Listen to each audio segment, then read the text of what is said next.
Olá a todos. Vamos começar com uma pergunta, se calhar um bocado comum. Alguém consegue explicar bem o que faz no trabalho ou, se calhar, o que os outros fazem? É uma boa pergunta. Recentemente, tenho um irmão que começou numa startup e ele diz que otimiza a sinergia da plataforma de engagement. E só complexo. Pois, e sinceramente, acho que nem ele sabe explicar bem qual é o propósito final daquilo. Quer dizer, sabe fazer a tarefa, apertar o parafuso, digamos assim, Uhum. mas não sabe bem para que serve a máquina inteira. E essa sensação, essa desorientação, acho que é muito comum hoje em dia, não é?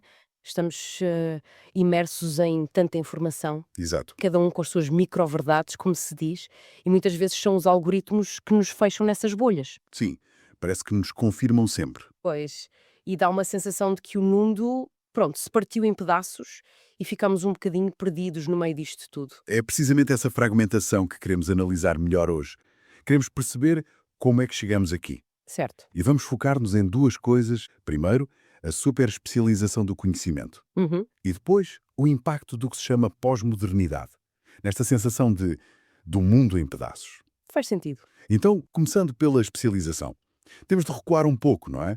Revolução científica, iluminismo. Sim, a ideia de que para compreender o mundo que viam quase como um relógio, uma máquina, era preciso desmontá-lo. Peça por peça. Exatamente. Estudar cada parte isoladamente, a especialização era a chave? E, sejamos justos, isso trouxe resultados incríveis. Sem dúvida. Medicina, tecnologia, quase tudo avançou imenso graças a isso. Ter especialistas médicos focados numa só doença, engenheiros numa peça. Foi fundamental para o progresso. Claro, mas é aí que surge o tal paradoxo. Que é? Bem, quanto mais fundo vamos, num ponto pequenino, mais arriscamos perder a visão geral. O biólogo que sabe tudo sobre uma molécula, mas se calhar já não percebe o ecossistema. Hum. Ou o economista focado nos modelos matemáticos, que esquece o impacto real humano das teorias. Vais-me lembrar o Chaplin, sabes? Dos tempos modernos. Alienado na linha de montagem. E é uma boa analogia. Só que hoje a linha de montagem pode ser digital. Sim, é um ecrã. E a tarefa é otimizar pipelines, ou gerir fluxos, com o meu irmão. Somos empurrados para essa ultra especialização e para nos otimizarmos a nós mesmos, constantemente. Exato. A pressão hoje já não vem tanto de fora, mas nós próprios. Autoexigimos-nos ser mais eficientes, mais produtivos, É uma pressão interna. e o resultado pode ser sim muita eficiência em tarefas isoladas, mas acompanhada de uma sensação de vazio. Como o caso do meu irmão, talvez. Focado na sinergia da plataforma. Exatamente. Pode ser isso. A eficiência torna-se o objetivo final e o sentido perde-se pelo caminho. Percebo. Portanto, a especialização que prometia clareza acaba por nos fragmentar e, de certa forma, alienar do propósito. E outro fator, a fragmentação da própria verdade, a pós-modernidade. Isso parece ainda mais denso. É. É um conceito-chave para entender a nossa época. Simplificando muito, um filósofo, Lyotard, definiu a pós-modernidade como uma incredulidade em relação às metanarrativas. Metanarrativas, grandes histórias. Sim, quer dizer, depois das grandes guerras, das crises do século XX, muita gente deixou de acreditar naquelas grandes explicações unificadoras do mundo. É como, por exemplo, Pensa na ideia do progresso com P maiúsculo, de que a humanidade estava sempre a melhorar, ou que a ciência ia resolver tudo, ou mesmo as grandes narrativas da religião, da nação. eram o manual de instruções da sociedade, que deixou de convencer. Algo assim. Começaram a ser questionadas. E quando essas grandes histórias perdem força, o que é que aparece? Histórias mais pequenas, mais locais. A minha verdade, a verdade do meu grupo. E a internet, imagino, deitou lenha nessa fogueira. Completamente. As redes sociais, os algoritmos, são como estufas para estas micro-verdades. Criam as tais bolhas. Exato. Só vemos o que confirma o que já pensamos. E quem pensa diferente parece viver noutro planeta quase, numa realidade paralela. O que gera polarização, claro. E um foco talvez excessivo no indivíduo, no eu. Precisamente. E leva àquela contradição estranha. Estamos super ligados pela tecnologia, mas podemos sentir-nos mais sozinhos socialmente. Cada um na sua bolha e muitas vezes exaustos. Exaustos por gerir tudo isso. Sim, a nossa identidade, a informação. Ok, então, resumindo este percurso que fizemos, começámos com a promessa de clareza, do iluminismo, dividindo o conhecimento, mas a hiperespecialização levou a uma certa alienação. Hum, Depois, a desconfiança nas grandes histórias levou à pós-modernidade. E aí as microverdades e as bolhas digitais vieram intensificar essa sensação de fragmentação total. sim, a imagem que me ocorre é de um puzzle gigante, mas com as peças todas espalhadas. Ficámos ótimos a perceber a nossa pecinha. Somos especialistas na peça. Exatamente. Mas perdemos a imagem da caixa, a visão do conjunto, o propósito daquilo tudo. E isso deixa-nos com perguntas difíceis. Como é que garantimos que o nosso conhecimento tão específico serve para alguma coisa de positivo, para o conjunto? Pois. Como é que nós, na nossa tarefa diária, podemos ter uma ideia do quadro geral? E talvez o mais difícil, como é que podemos construir pontes entre estas bolhas todas, sem perder a riqueza da complexidade? São as perguntas certas. E não há respostas fáceis, claro. Edgar Morin, com o princípio holográfico. Holográfico. Sim, a ideia de que, como num holograma, cada pequena parte pode conter a informação do todo. Interessante. Talvez o desafio não seja abandonar a especialização, mas aprender a procurar o todo dentro da parte. Tentar ver como é que aquela tarefa de otimizar a sinergia, por exemplo. Como é que essa peça encaixa? Exato. Como é que ela encaixa ou podia encaixar numa imagem maior, com mais sentido. E a ideia é mesmo essa, explorar um bocadinho como é que podemos, se calhar, furar essas bolhas e encontrar um sentido mais amplo no conhecimento. Ok, vamos lá tentar desmontar isto. Uma sensação quase de alienação, certo?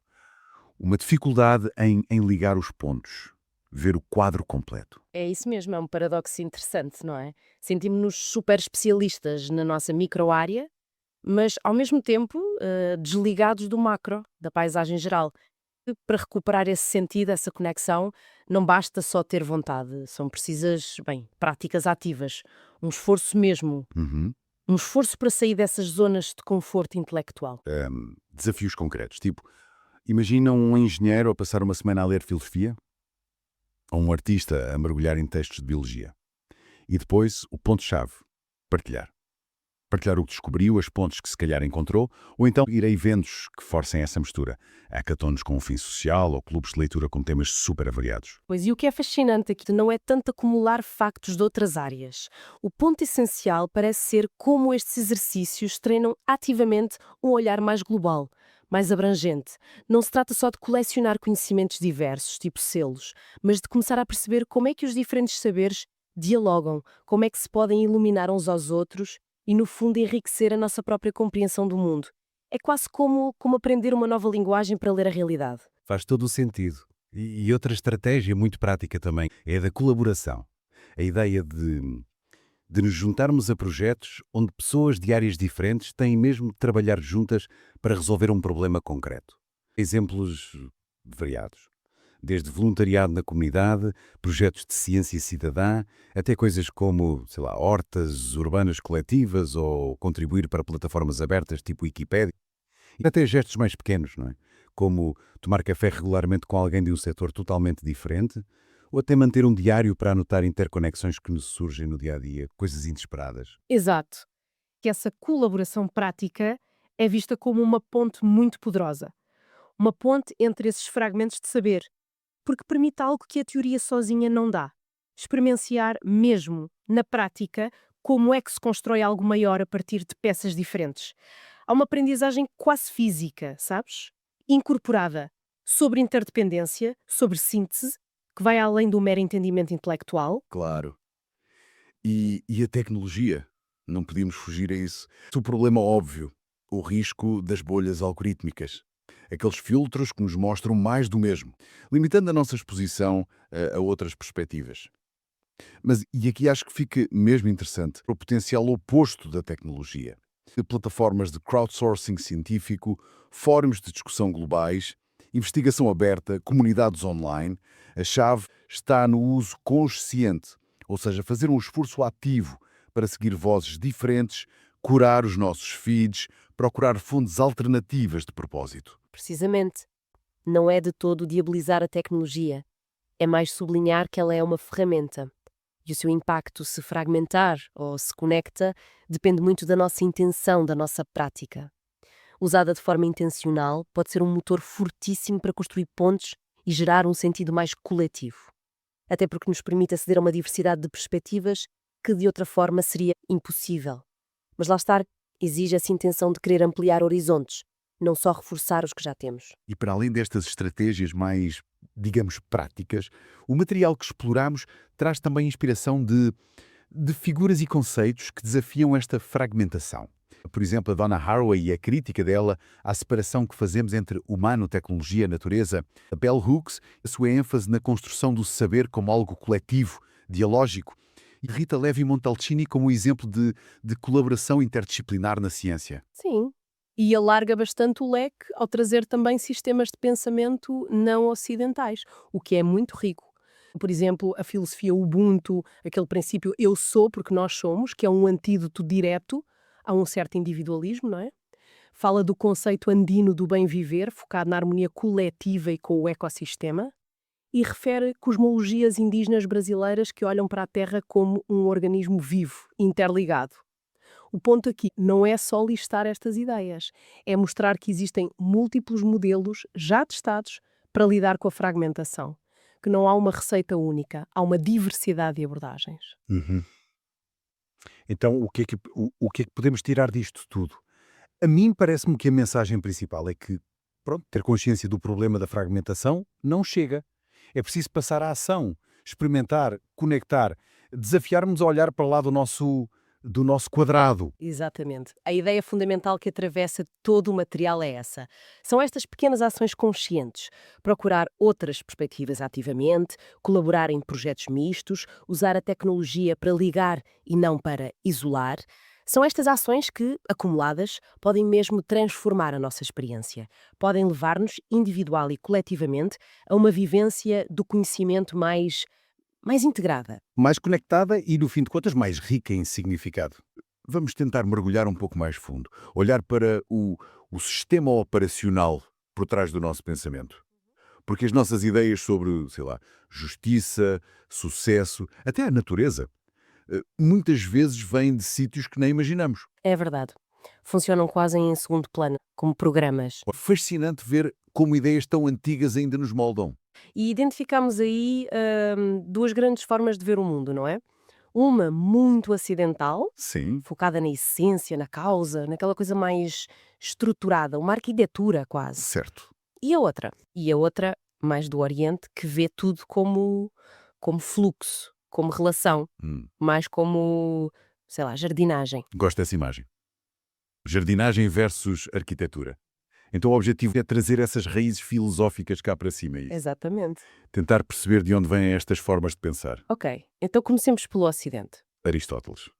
Incontornável, claro. Sem dúvida. Mais de 2300 anos e ainda aqui está. A ideia da essência, aquela coisidade de cada coisa. Uma cadeira é uma cadeira por causa, pronto, da sua essência. Uhum. E depois a mudança. Sim, a mudança. Ele via-a como a passagem da potência para o ato. Certo? Isso. A potência é o que pode vir a ser. A bolota, por exemplo. E o ato é o que é agora. A própria bolota ou depois o carvalho. Exatamente. É quase como libertar a estátua que já está lá dentro do mármore. Uma visão muito focada na coisa em si. E o motor dessa mudança seria a tal causalidade linear. Sim, o ensaio sobre causalidade falava disso. A causa B, que causa C, uma linha. E se formos andando para trás nessa linha, Chegamos ao primeiro motor imóvel de Aristóteles. Aquela causa primeira que não foi causada por nada, mas que inicia tudo. uau! E isso teve um impacto brutal na teologia, na ciência. É enorme. E até no direito. Andamos sempre à procura da causa de um crime, de um acidente. É uma visão que procura ordem, categorias bem definidas, propósito. É incrível como essa estrutura perdura. Mas as fontes também apontavam para algo muito diferente. Do Oriente. Ah, sim.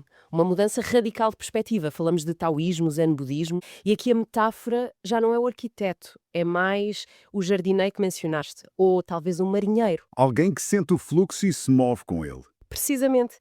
A ideia de uma essência fixa, imutável, aqui é vista mais como uma ilusão, uma construção. Então, O universo não é uma coleção de objetos separados. Não, é mais uma teia. Uma teia de relações, sempre em movimento, em fluxo.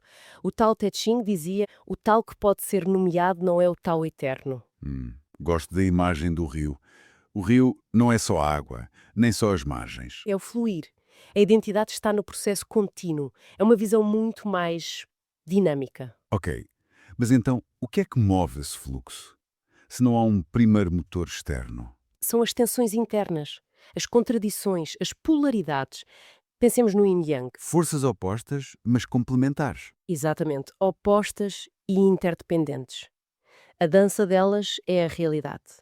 A mudança emerge dessa tensão. Não é imposta de fora. É uma filosofia muito prática para mim. Material, sim. Mestres zen como Dogen, por exemplo, focavam-se muito na experiência direta. O Zazen, a meditação sentada, Não para atingir um estado especial, mas para... para viver o fluxo, momento a momento, sem se agarrar a um eu fixo, que também seria uma essência. Faz sentido. E é curioso como a física moderna... Pois é. O Fritjof Capra escreveu sobre isso. A física quântica, com a sua visão do universo como uma teia de energia e relações, parece ecoar estas ideias antigas. Fascinante. Muito. E trazendo isto para o nosso dia-a-dia. O sucesso profissional. Sim, a visão mais aristotélica olha para o indivíduo. Ele tem talento. Ela tem aquilo que é preciso. Foco na essência individual. Exato. Qualidades intrínsecas como causa direta do sucesso. Mérito individual. Causa e efeito. Mas a visão relacional, a taoísta, vê de outra forma. Completamente. O sucesso não é algo que se tem, que se possui. É algo que Emerge emerge de quê? da rede. Da rede, sim, da educação que se teve, das oportunidades, do contexto económico, da saúde, do apoio. Acontece ali, na interação de muitos fatores. E o interessante é como nós usamos estas duas lógicas. Ah, isso é crucial. Tomada de decisão. Usamos-las de forma seletiva ou até incoerente. Como assim? Exigimos responsabilidade individual aos outros, a lógica aristotélica, mas quando somos nós a falhar, aí já é o contexto, a má sorte, as circunstâncias, a lógica relacional. Pois é mesmo assim. Reconheço isso. E o ponto não é dizer que uma é certa e outra é errada. Ambas são úteis. Certo. É mais reconhecer qual delas estamos a usar. De qual programa está a correr naquele momento. Para ganharmos flexibilidade, a lógica da essência dá-nos estrutura, clareza, responsabilidade, E a do fluxo? dá-nos compreensão do contexto, adaptação, um sentido de pertença, de interconexão. Ter consciência disto ajuda a navegar melhor a complexidade. Portanto, resumindo, temos esta corrente ocidental, Aristóteles, foco na essência, causa, estrutura, que nos dá clareza, controlo, talvez. E a corrente oriental Tao, Zen, foco no fluxo, relação, interdependência, que nos oferece. Flexibilidade, adaptação, pertença. E ficam então algumas perguntas no ar. Sim. Para continuar a pensar, qual destas visões parece mais ativa na nossa maneira de pensar, de julgar? Somos mais arquitetos ou jardineiros? Boa pergunta. E talvez o mais desafiante, será possível integrar as duas? A clareza da estrutura com a sabedoria do fluxo, especialmente hoje em dia. Essa reflexão sobre essência e fluxo abre mesmo a porta para a nossa próxima conversa. Ah, sim! Se calhar não há uma essência fixa. O que é que isso quer dizer para a consciência? Para o eu? E como é que a inteligência artificial entra nisto tudo? Exatamente. Como é que a IA desafia ou até ilumina estas questões antigas? Vamos olhar para dentro. Para o cérebro, vamos usar a neurociência e filosofia da mente. Ótimo. A missão então é perceber como é que o cérebro explica a consciência, o eu, e o que é que isso nos diz sobre a inteligência artificial consciente. Precisamente, é esse o desafio. Então vamos lá? Temos este órgão, 1,5 kg de tecido, 100 mil milhões de neurónios, uma rede, uau, incrível. A pergunta básica é, onde é que está a consciência nisto tudo? Pois essa é a grande questão. E a resposta da neurociência moderna é, bem, não está num sítio. Não há um centro da consciência. Parece ser antes uma propriedade emergente. Emergente. Como assim? Pensa na água. O hidrogênio, por si só, não é molhado, nem o oxigênio, mas junta H e O e tens H2O. E a propriedade molhado emerge da interação. Ok. Percebo. Com a consciência, a ideia é parecida. Não está num neurónio, mas floresce da interação complexa de todos eles. Milhares de milhões. Faz sentido. Gosto da analogia da orquestra que às vezes se usa. A música não está num violino ou num trompete. Exato. A sinfonia emerge do conjunto. E talvez o córtex pré-frontal Sim. seja um maestro, de certa forma. É a zona ligada ao planeamento, à decisão e, crucialmente, a criar um modelo de si mesmo. O modelo de si mesmo quer dizer que o cérebro se vê a si próprio. Ele não só processa o mundo lá fora, mas olha para dentro. Constrói uma narrativa sobre o que está a fazer, a sentir, aquela voz que ouvimos na cabeça, o eu.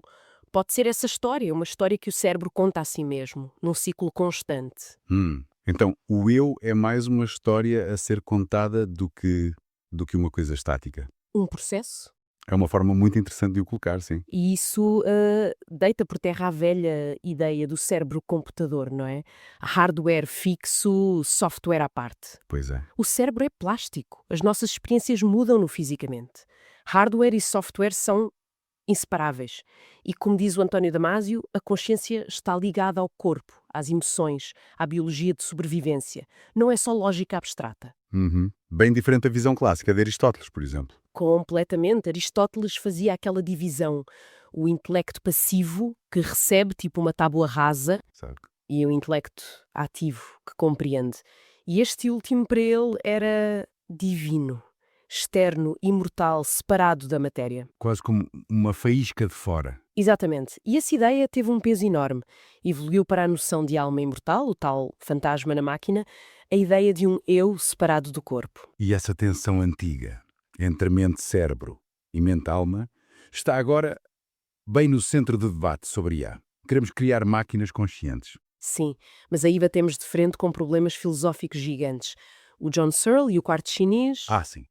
A ideia de que a máquina pode manipular símbolos sem entender nada. Certo? Exato. Será que a IA pode mesmo compreender ou só processar regras muito bem? Onde está o significado, a semântica? Parece haver uma diferença de base. A nossa consciência veio da biologia, da evolução, está ligada a um corpo. A da IA seria sintética. Lógica pura, sem corpo, sem história biológica. Exatamente. E isso leva ao problema difícil da consciência do Chalmers. Como é que processos físicos, disparos de neurónios, criam a experiência subjetiva? O sentir o vermelho, não apenas processar o comprimento de onda. Isso mesmo. Como é que isso acontece? Poderá uma IA sentir alguma coisa? Ou só simular? Parece que tentamos criar de fora para dentro, do código para a mente, quando em nós a coisa parece emergir de dentro para fora, da biologia para a mente. É quase como tentar pintar um autorretrato sem espelho. Fizemos uma viagem e tanto das sinapses à alma aristotélica, aos dilemas da IA. A ideia principal parece ser que o eu não é uma coisa fixa, mas um processo, uma sinfonia dinâmica que o cérebro compõe sobre si mesmo. E ficamos a pensar, o que torna a consciência humana especial?